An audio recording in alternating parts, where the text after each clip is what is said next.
7 pour un secret, c'est un conte merveilleux. C'est l'histoire de la fille qui recherchait ses frères et il en existe de multiples versions. Moi, enfant, j'ai entendu celle d'Andersen, Les cygnes sauvages. Et ces images se sont comme nichées au plus profond de moi. C'était un peu comme un message codé que je recevais et qui finalement venait m'annoncer quelque chose d'important pour ma vie. Pour ce qui concerne ce spectacle, en tout cas, j'ai fait un montage de versions. Et ce montage de versions, il s'est construit à partir de la version irlandaise qui est proposée par un conteur qui s'appelle Padraig Colum, qui a raconté cette histoire dans un recueil qui s'appelle Le Fils du roi d'Irlande. Elle s'appelle L'histoire sans pareil. De cette histoire sans pareil, malheureusement, il n'y a pas de résolution, ou plutôt le conteur choisit de différer sa résolution. Alors c'est seulement quand je rencontre la version de Margaret Patricks, la version norvégienne, Les 12 canards sauvages, que je trouve finalement la fin de cette histoire. Et c'est comme ça que l'aventure a commencé. De quoi parle cette histoire? Eh bien, tout d'abord, elle nous parle d'un désir de femme. C'est l'histoire d'un roi, c'est l'histoire d'une reine. Ils ont 7 enfants, 7 garçons. Un jour, la reine se promène le long d'un étang. Le soleil scintille à la surface de l'eau. Et tout à coup, comme dans un miroir, elle voit 2 grands yeux clairs qui la regardent du fond de l'étang bleu, des fleurs de genêt comme des cheveux d'or fin. Elle sent la peau blanche, la peau fine, comme les plumes du cygne qui patinent doucement à la surface de l'eau. Une fille, une petite fille, bien à elle, rien qu'à elle. Elle nous parle aussi de malédiction. Oh moi, si j'avais une petite fille comme celle-là, je laisserais mes fils partir avec les oies sauvages.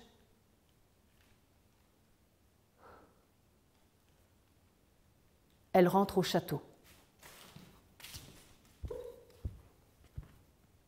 Et lorsqu'elle franchit le seuil, venue de nulle part, une ombre pénètre à l'intérieur du château à sa suite. Elle enveloppe ses fils, l'un après l'autre. Et une voix sort de l'ombre. Une voix qui dit « Puisque votre mère l'a voulu, qu'il en soit comme elle a dit. Lorsque votre sœur naîtra, vous serez à moi. » Et l'ombre disparaît.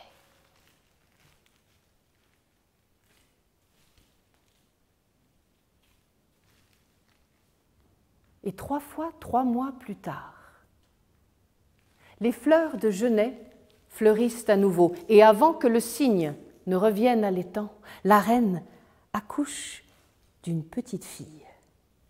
Une petite fille avec des yeux bleus, bleus comme l'étang, avec des cheveux d'or, or comme les fleurs de genêt, avec la peau blanche, la peau fine comme le cygne.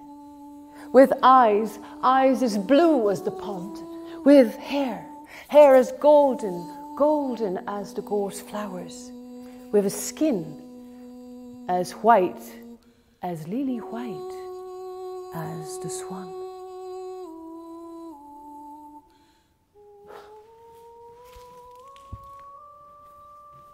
Lorsqu'on apprend la nouvelle au roi, il est avec ses 7 garçons.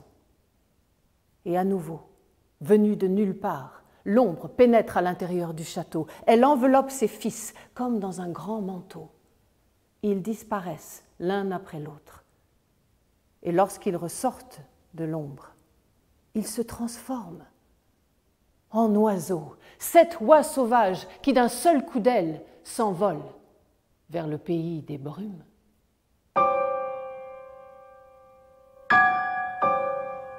Le roi envoie des messagers, des guetteurs, des braconniers, des chasseurs. Il remue le ciel, il remue la terre pour retrouver ses garçons, mais personne ne sait où ils sont. Le roi et la reine restent seuls seule avec un seul enfant, la petite fille aux yeux bleus, bleus comme l'étang. Il l'appelle Sheen, orage, parce que sa venue dans le monde est comme un orage qui emporte ses frères et le bonheur de ses parents.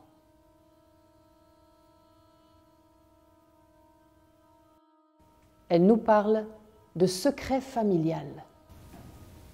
Un jour, elle entend des choses sur sa naissance. Des frères? Elle a des frères?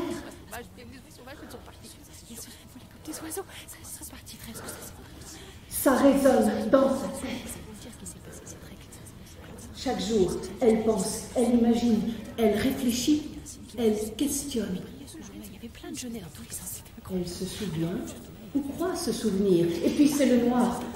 Il n'en peut plus. Il faut qu'elle sache. Elle court demander à son père. Où sont mes frères? Il la regarde. Un long regard triste, vide. Il se tait. C'est le secret. Mais où sont mes frères?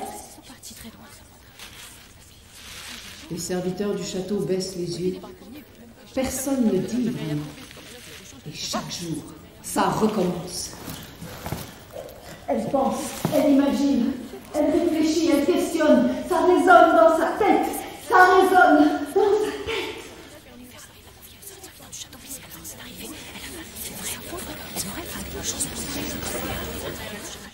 Et puis, elle nous parle aussi de fatalité, de tous ces fils, de tous ces liens qu'il va nous falloir désenchevêtrer pour nous libérer de notre héritage familial. Et ici, c'est la fille qui a la charge de libérer la malédiction qui pèse sur ses frères.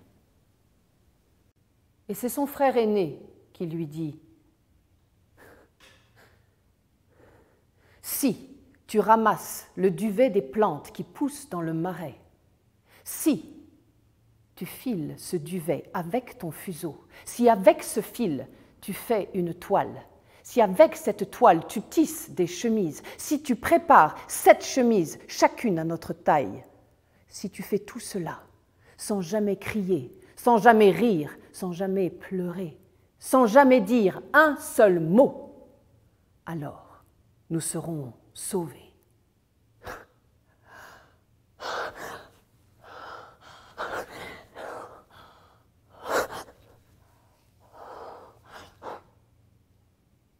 Et Sheen promet qu'elle fera tout cela.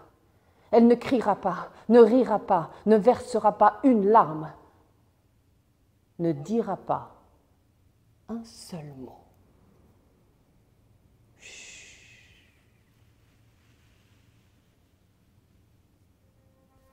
Heureusement pour Sheen, un personnage improbable, inquiétant et même assez haut en couleur va venir et va la recueillir et va pouvoir la guider dans son parcours d'épreuve.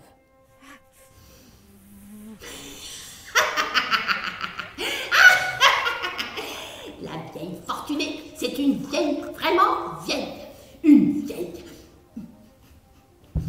Plus vieille que vieille. Elle a une longue chevelure épaisse, grise, qui lui cascade jusqu'à la taille et qu'elle gratte avec une frénésie suspecte à cause des colonies de poux qui jouent au toboggan à l'intérieur. Des genoux cagneux, tellement cagneux qu'on dirait, lorsqu'elle marche, qu'elle joue des cuillères. Pling spoon, you know. Elle n'arrête pas de marmotter là dans sa barbe, son long nez pointé, pointu, vers le sol. Elle s'affaire de ci, de là. Mais quand elle lève les yeux, ah,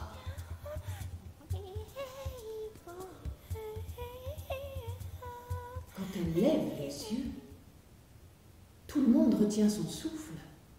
Est-ce Dieu? Est-ce diable qui a donné ces yeux-là? Gris clair, gris bleu, profond, mystérieux, des yeux qui voient tout. On a peur d'elle dans le pays, parce qu'on dit qu'elle sait Elle sait des choses que seuls les dieux là-haut devraient savoir. Elle connaît les secrets, tous les secrets les plus intimes, les plus atroces, vos secrets. L'histoire de Sheen va se poursuivre avec notamment la rencontre avec le roi chasseur, le grand amour de sa vie. Et en ce qui me concerne, en tant que conteuse, j'ai choisi également d'insérer 3 textes courts, plus contemporains, et qui font résonner ce thème central du conte merveilleux, celui du silence contraint, à travers, disons, 3 anecdotes, ou plus exactement, une première anecdote assez farfelue, qui raconte l'histoire d'un homme du sud-ouest, à l'accent chantant, à l'accent musical, et qui va perdre sa langue par accident. Il va se la refaire greffer un peu plus tard, mais une langue de Parisien qui parle un français plat et totalement pas musical. Ce qui fait que, effectivement, lorsqu'il va se remettre à parler, aucune des personnes qui lui sont proches ne le reconnaissent. Alors il décide de rester en silence.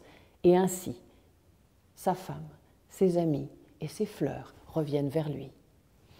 Il y a une deuxième histoire, ou plus exactement un extrait d'un journal autobiographique d'une femme autiste, et là, son silence est effectivement contraint. Il est contraint par un désordre neurologique, et on peut comprendre qu'elle est prisonnière à l'intérieur d'elle-même de sensations extrêmement intenses qu'elle ne peut pas communiquer.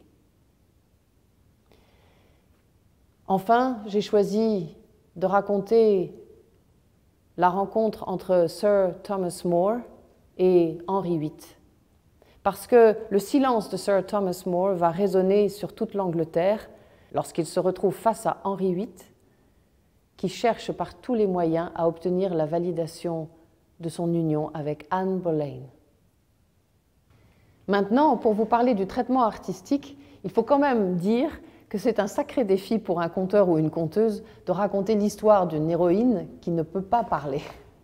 Donc, bien sûr, nous avons utilisé tous les vocabulaires qui étaient à notre disposition et, bien sûr, je ne peux pas parler de l'écriture seule sans vous parler de son tissage avec les autres vocabulaires que sont le mouvement, le chant, la présence d'une bande-son, les univers sonores et puis la scénographie. Sheen va devoir ne plus pleurer, ne plus crier, ne plus verser une seule larme, ne plus dire un seul mot. Alors qu'est-ce qui va lui rester?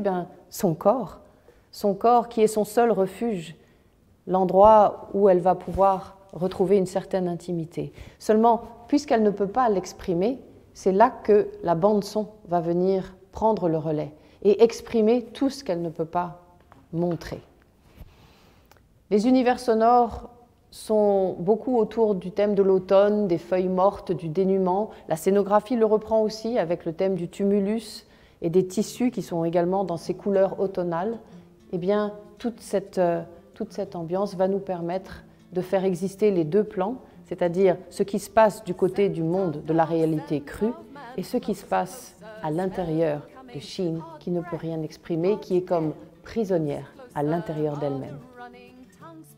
Comme on dit en Irlande, seuls les très âgés et les nouveau-nés savent entendre, savent comprendre les secrets. Alors on dit aussi que ceux qui veulent découvrir la grande aventure de leur vie doivent apprendre 3 choses. Tout d'abord, ouvrir les oreilles de l'intérieur, voyager tout en restant immobile et surtout,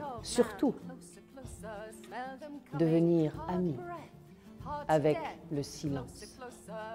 The running tongues pant, hearts thump, closer, closer through the fields, teeth snap, bones crack, closer, closer, the running, nearer yet nearer. Vortex, c'est avant tout un désir, le désir de plonger au cœur du patrimoine oral de l'humanité, au cœur d'une sagesse millénaire qui s'est transmise à nous jusqu'à aujourd'hui et qui continue à faire résonner de façon très pertinente les thèmes d'actualité qui nous préoccupent, à travers ces mythes, ces récits d'épopées, ces légendes, ces contes merveilleux ou même ces récits de vie.